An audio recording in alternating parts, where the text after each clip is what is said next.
We're talking today about are science and religion compatible? And Paul here suggests that yes, they are.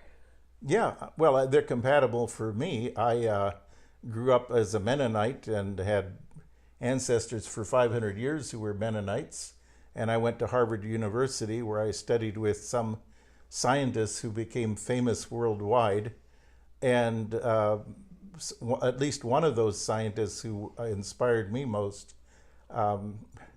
in astronomy was the international head of the World Astronomical Organization, and he was also a devout Christian in his own way. He didn't believe in the young Earth theory of six-day literal creation, but he basically believed in most of the biblical things. And the person who headed up the DNA project for deciphering the human genome, Francis Collins, believed 100% in religion and science. And probably the most famous one is Jimmy Carter, who was president of the United States. He got a Nobel Peace Prize for his work in the Middle East. And he is 100% believer in both faith and in science. He was trained in nuclear physics. And that's not to say that there are people who don't find conflict between the two. Obviously, there are some people who find conflict between the two and can't reconcile them. I'm not suggesting for a moment that there aren't some of those. Well, conflict's going to exist because that's part of discussion, right? And I know you were talking about Sam Harris and Richard Dawkins and talking about how they believe that religion it's no longer relevant, that it needs to die, it's already dead. And that's going extinct. Well, they weren't the first to suggest that. During the French Revolution in the 1700s, Voltaire and a whole bunch of other people predicted the end of religion. And then in the 18th century, Sigmund Freud and Karl Marx predicted that religion would shortly be dead. And yet here it is still. Here it is still, still and exists. still growing, and still growing. And well, let me tell you just a tiny story to put it into historical perspective. Some of you may know all about this, but in the first century, when Christianity had just first appeared, the Roman emperors didn't like it because the Christians refused to worship the Roman emperors who claimed themselves to be gods. The Jews somehow got an exemption, but they didn't give it to the Christians. So they rounded up the Christians under Nero and Caligula and a few of the other emperors and took them to the giant stadiums and got lions and other wild beasts and gladiators, and they killed off all the Christians. And it seemed like that would be the end of it. Well, if you fast forward about 400 years, Christianity just kept growing and growing and growing until it became the official religion of the Roman Empire. And although the Roman Empire has been dead 1,600 years, Christianity is still expanding in the 21st century. And similar things happened with other faiths. I'm not here preaching Christianity. The founders of Buddhism and Hinduism and Islam and most of the world's recognized religions have proven that spirit lives longer than guns and swords and any of those instruments. So the first men in prehistory worked with fire and making weapons, which were technical scientific advancements, and they also told stories and passed on to their descendants how they thought people should be living their lives and what was acceptable behavior and what was unacceptable behavior.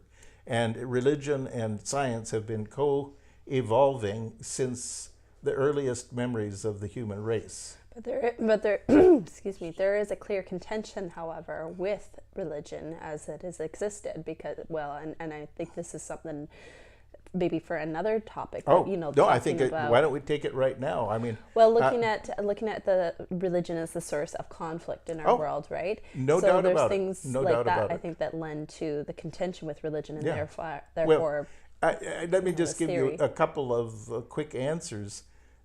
You can praise science and you can charge it with all the sins imaginable, and you can do the same thing with religion. And that would be a topic for a whole video, but let me just give you 2 or 3 quick ones on each side.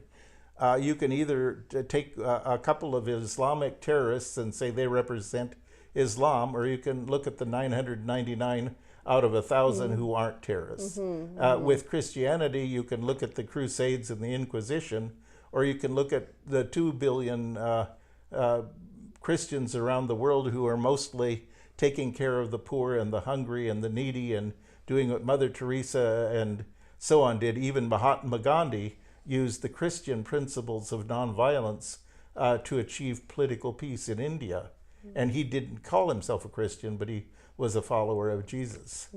So perhaps some of the angst then comes not so much from the set of beliefs, because obviously there's so many religions share common beliefs of, you know, do good to others and to, you know, and that's love and your neighbor and that is a big truth.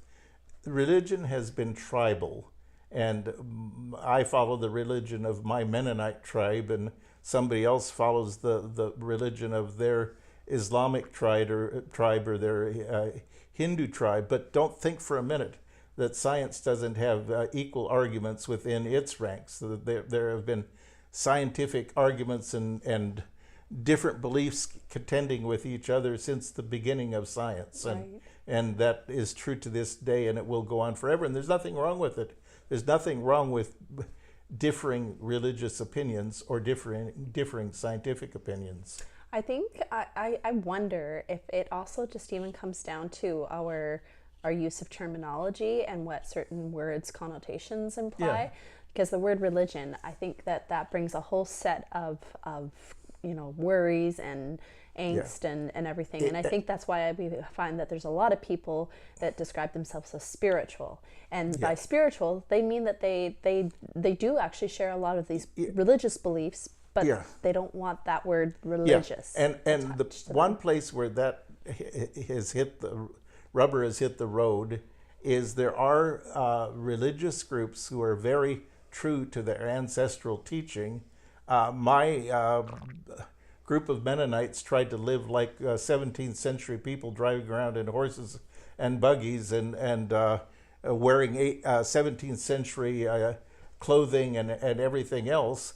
And a lot of people didn't want that, so they broke away, such as my father did. And it's often the people who come from what they considered an oppressive religious background, whether it is the Catholic Church or the Muslim faith or any other faith around. And that's because social customs have been changing so rapidly in the last 300 years that many of the religions haven't kept up, but many are keeping up quite well. Yeah, anyways, talking about though the oppressive nature of religion. And the place where it becomes also oppressive is when religion marries politics. And this has been a big issue in the United States. And so you have the people who are Republicans and mostly evangelical or fundamentalist, and you have Democrats who are, many of whom are anti-religious. And that's a historic aberration. If you look in all the other countries of the world, this hasn't lasted. England doesn't have that problem, and most nations that would have been called Christian nations at one time or another. But there are even evangelicals who don't like the union of politics and religion. They absolutely reject it, as I do. I think it's a very bad marriage. But again, looking back to the Roman Empire, and there are plenty of modern examples, the emperor wanted to be God. In ancient Egypt, the pharaoh wanted to be God. And if you look at Chairman Mao Zedong and Joseph Stalin, they wanted to be God. And when you look at Hitler, he wanted to have his picture in every home so people could worship him. So this is not a new invention in the United States among where religion and politics haven't combined very well. So to maybe take this in a different direction, seen as religion has existed since the dawn of times, kind of Right. thing, and it continues to thrive despite all the People saying it wouldn't. yeah, and despite all the contention surrounding it. What do you think is a good way to find harmony with Yeah. both religion and science? Well, in today's world, where suddenly we have Muslims living next door and Buddhists and Hindus living right side by side, we no longer live as tribes that are isolated. We are in direct, up close, personal life in the elevator, going up and down with people of different religions, different politics, differing ideologies, this proximity thing. and the people of the world need. I need to be comfortable with atheists, with agnostics, with scientists, with every tribe and every group in the world.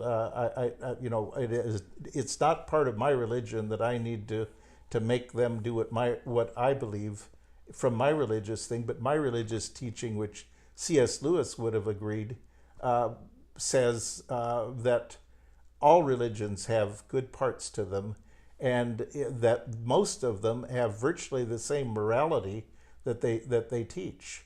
And if people do good because they're a Muslim, or because they're a Hindu, or because they're a Buddhist, or because they're a practicing Jew, I am ever so thankful that helps them do that. I think there are some very bad aspects to religion that we need to get past, and I think there's some very bad aspects to science that we need to get past. Talking about the science area, I don't know which one is worse.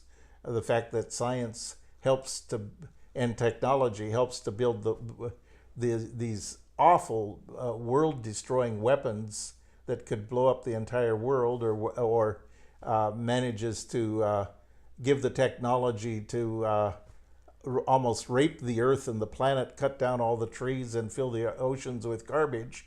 I mean, some people say, well, that's not the fault of science. Well, without it, they couldn't do it. Right.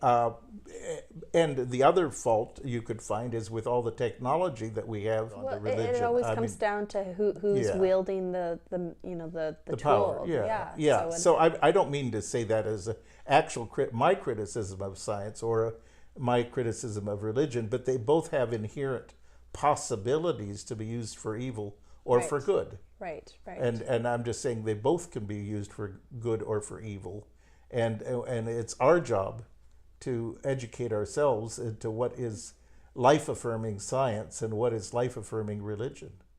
But I guess maybe that comes down to